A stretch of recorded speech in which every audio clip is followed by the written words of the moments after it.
औज़ुबिल्लाहिमिनश्शैतानिर्रजीम बिस्मिल्लाहिर्रहमानिर्रहीम। आप लोग देख रहे हैं सी साइंस इंस्टीट्यूट्स का चैनल और मेरा नाम है जी विकास। आज के इस लेक्चर के अंदर हम इफ़ एल्स जो सी लैंग्वेज के अंदर है उसके बारे में स्टडी करेंगे। अगर आप चैनल पे फर्स्ट टाइम आए तो चैनल को लाजमी सब्सक्राइब कर लीजिएगा और घंटी के आइकन को लाजमी क्लिक कर लीजिएगा। प्रीवियस लेक्चर के अंदर हमने सिंपल इफ़ स्ट्रक्चर के बारे में पढ़ा था और मैंने आपको बताया था कि उस वक्त कि इफ़ के अंदर आपको सिर्फ ट्रू कंडीशंस की बेस पर ही आपको जवाब प्रोवाइड करना पड़ता है। उसके अंदर आपको आंसर जो फॉल्स है उसके बारे में पता नहीं चलता, क्योंकि वो सिर्फ एक अल्टरनेटिव के ऊपर काम करता है कि अगर कंडीशन ट्रू है तो ट्रू वाली स्टेटमेंट चलेगी और अगर फॉल्स होगी तो कुछ भी नहीं होता।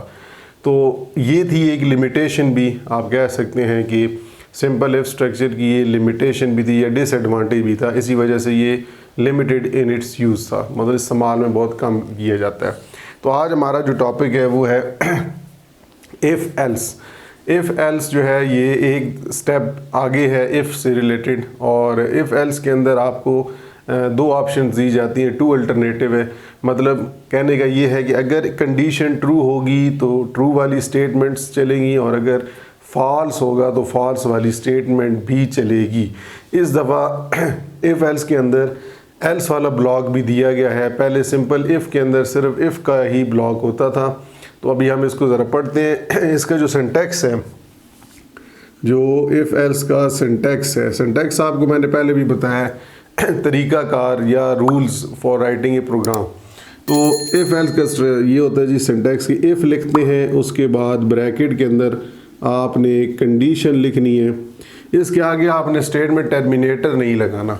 उसके बाद आपने ब्रैकेट लिखनी है, यहाँ कोई भी स्टेटमेंट होगी, ठीक है जी, मिसाल के तौर पे स्टेटमेंट 1, और इस दफ़ा एल्स वाला भी ब्लॉक होगा और एल्स की भी ब्रैकेट लगा रहे हैं और यहाँ पे लिख देते हैं स्टेटमेंट 2, ठीक है जी।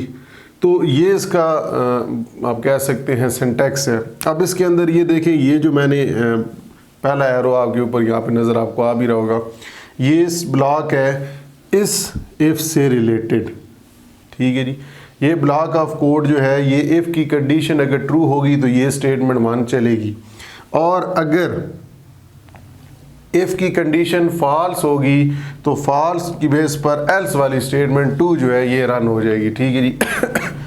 कंडीशन ट्रू होने की बेस पर स्टेटमेंट 1 चलेगा। ये ब्लॉक ऑफ कोड जो है ये इफ़ से रिलेटेड है, और अगर कंडीशन फॉल्स होगी तो एल्स वाला जो ब्लॉक ऑफ कोड है, उस ब्लॉक ऑफ कोड से मुराद इन ब्रैकेट्स के दरमियान जो स्टेटमेंट्स होंगी उनको चलाया जाएगा, ठीक है जी। ये तो इसका हो गया जी सिंटैक्स। अब हम बात करते हैं एक से ज़्यादा स्टेटमेंट्स। आप यहाँ पे तो मैंने एक स्टेटमेंट आपको बना के दी है ना, मतलब यहाँ पे एक स्टेटमेंट चलेगी, ज़रूरी नहीं है, एक से ज़्यादा भी हो सकती है। तो जिस तरह आपने इफ़ के अंदर पढ़ा था कि कंपाउंड स्टेटमेंट्स होती हैं, अगर एक से ज़्यादा स्टेटमेंट्स आप चलाते हैं तो यहाँ पे भी आप एक से ज़्यादा स्टेटमेंट्स लिख सकते हैं, चाहे इफ़ के अंदर हो चाहे एल्स के अंदर हो। अब इसकी फ़्लो चार्ट डायग्राम बनाते हैं जी। फ़्लो चार्ट डायग्राम ज़रूरी है जी, फ़्लो चार्ट डायग्राम।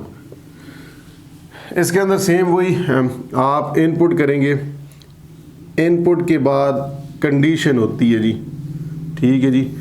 आप लोग यहाँ पे कंडीशन चेक करेंगे, क्योंकि आप जो भी वैल्यू देंगे कंडीशन ट्रू है या फॉल्स है वो चेक की जाएगी, ठीक है। आपने पहले क्या करना है जी, यहाँ पे इनपुट, ये आपका जो एरो है ये इनपुट को ज़ाहिर कर रहा है कि आप इनपुट देंगे, इनपुट के बाद कंडीशन चेक होगी। अगर कंडीशन ट्रू होगी तो ट्रू वाली स्टेटमेंट चल जाएगी।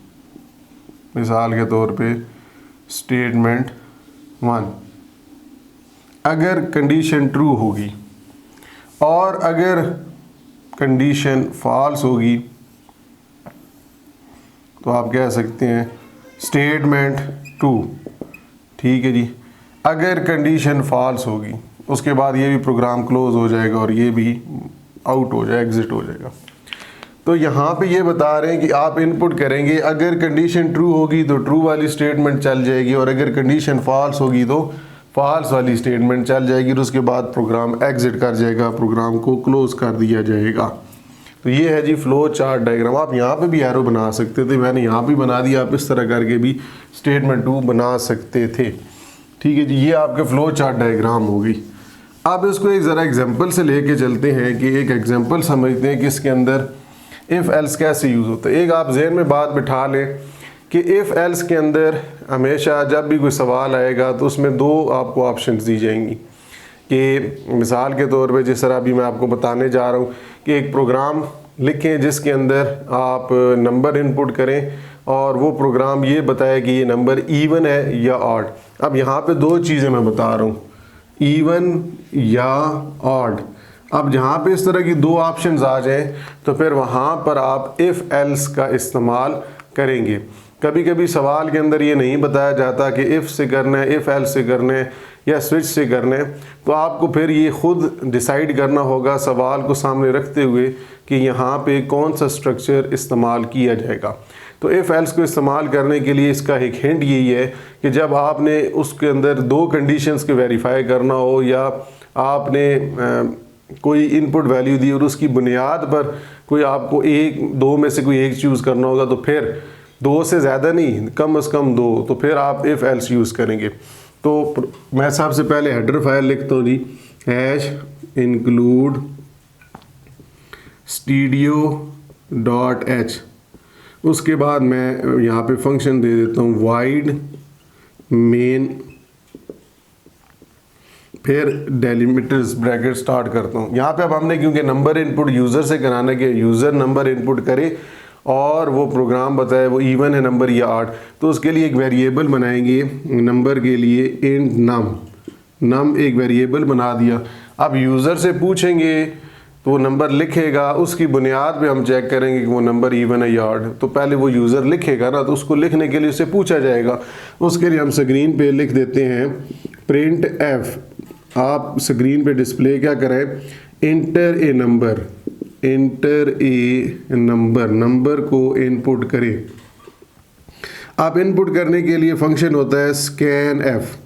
आप यहाँ पे %d देंगे, इसलिए दिया है कि ऊपर डाटा टाइप इंट है, तो यहाँ पे %d दे के और एड्रेस का सिंबल यूज़ करके नम।